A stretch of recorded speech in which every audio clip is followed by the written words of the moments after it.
This is how to edit a NotebookLM slide deck. From your dashboard, select a notebook you want to edit the slide. For instance, this one. And select a slide from Studio Panel and expand the slide. Just click this expand icon right here and select a slide you want to edit. Okay, for instance, this one. Then go to revise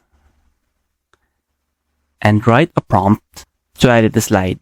For instance, make the title at the center and just click generate revised deck. Then wait for the revision to be completed. Okay, so the revision has finished and you can open your slide and check if it has been edited.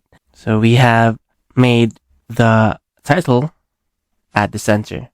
So this is how to edit a notebook slide deck.